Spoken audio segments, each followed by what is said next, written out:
Call halal, wahawa, la Yahweh, Ba'ashim Yahweh Shai, Ba'asham, Rachak Wadash.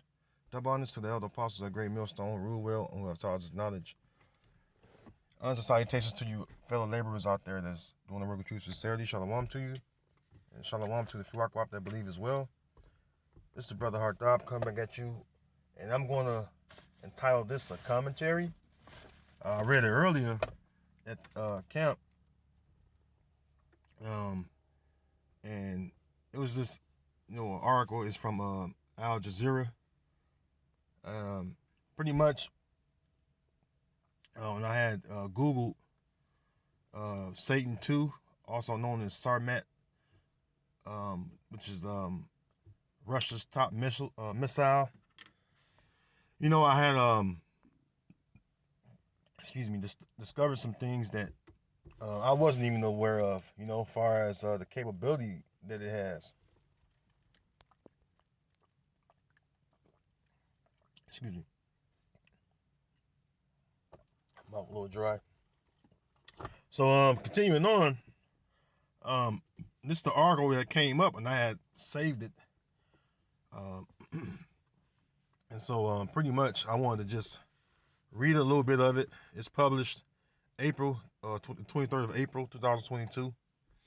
It says Russia to deploy new intercontinental nuclear missiles by autumn. The Sarmat missile can carry up to 15 nuclear warheads. It has a range of 35,000 kilometers, which is 22,000 miles. And that's almost the distance it takes for someone to fly around the Earth one time. Because to fly around the Earth one time is over. It's 24,000 and I believe it's 24,400 miles, something like that. So about 24,500 miles to fly around the Earth one time. So this missile can go almost a whole distance around the Earth, almost one lap around the Earth, showing you how powerful it is. Excuse me. In the description up under the picture, which shows the Sarmat or Satan 2, right? Remember, this is they nicknamed it Satan 2. It says the Sarmat can carry up to 15 nuclear warheads, each with its own limited maneuverability. Russian Defense Ministry handout via Reuters. It says Russia plans to deploy its newly tested Sarmat intercontinental ballistic missile, which is capable of mounting nuclear strikes on the United States by the autumn. Dmitry Rogozin, head of the Roscosmos Space Agency, said on Saturday that the target deployment date for the new missile was an ambitious one. We plan to do it no later than autumn, he told the Russia 24 TV channel. So, the drums of war are beating. All right, many scriptures go to your mind. Even as I read this article, I'm reading into it for the first time. Of course, like I read at camp, Isaiah 54 and 16, Jeremiah 50 and 24. Jeremiah 50 in general, when it speaks about the North Country, and it speaks about, and that North Country is Russia, by the way, and also it speaks about the Lord's armory in that same chapter of Jeremiah 50. Jeremiah 51, speaks about, the Most High making the destroying wind against Babylon. So those are two good chapters that come to mind. Jeremiah 50, 51. All right, and it says that the arrows are set in battle array against her. Talking about Babylon the Great, which is America. So hey, this thing is heating up.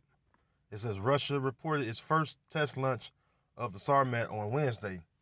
Western military experts say more time is needed before the missile can be deployed. They've been unveiled this missile to the public years ago.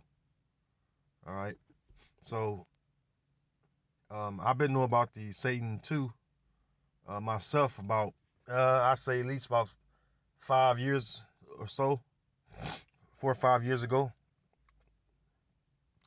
It says, Rogozin said the launch of the Russian superweapon was an historic event that would guarantee the security of Russia's children and grandchildren for the next 30 to 40 years. The missiles will be deployed in the Krasnoyarsk, Krasnoy, I don't know how to pronounce this word, Krasnoyarsk region of Siberia, about 3,000 kilometers, 1,860 miles east of Moscow, and placed at the same sites and in the same silos as the Soviet-era Voyevodo missiles they are replacing, something that would save colossal resources and time, Rogozin said. So they're going to deploy these missiles, man. It says this week's test of the new intercontinental ballistic missile marks a show of strength by Russia at a time of increased tensions with the U.S. and its allies over the continuing war in Ukraine.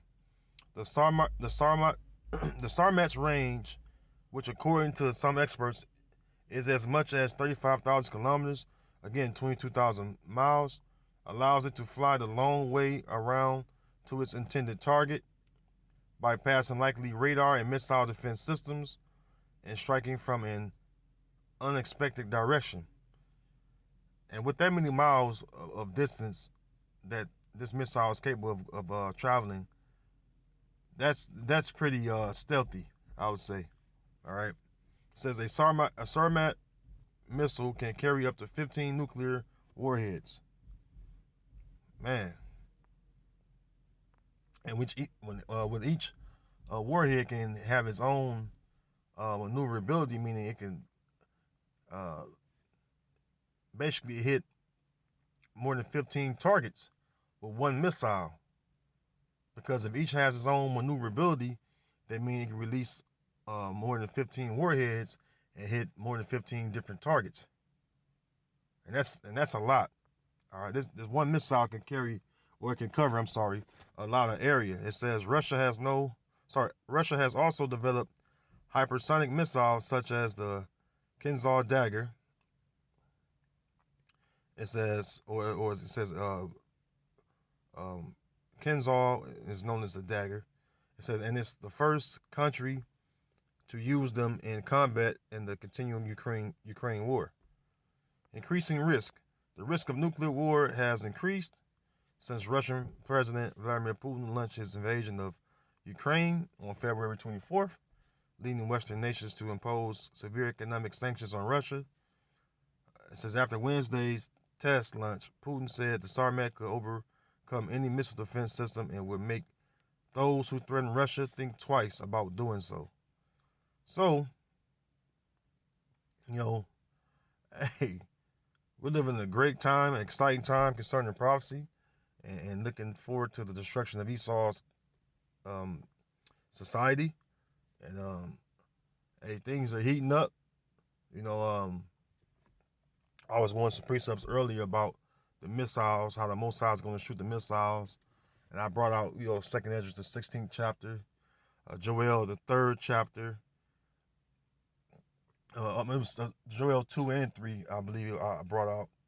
But in Isaiah the 13th chapter as well, great precepts that speaks about, the missiles. And also what comes to mind too is that great sacrifice the Most High have in the land of Bozrah, which is America today. So there's a lot of precepts that come to my mind right now as I'm thinking upon this article I just read. So, hey, we look forward to these tensions that get or increase more and more. All right, and we expect that, or Lord's will, I should say that Lord's will, that this third woe go down real soon, which is the World War III, the war that's going to end all wars. So with that, Lord willing, this commentary has been edifying. Shalom.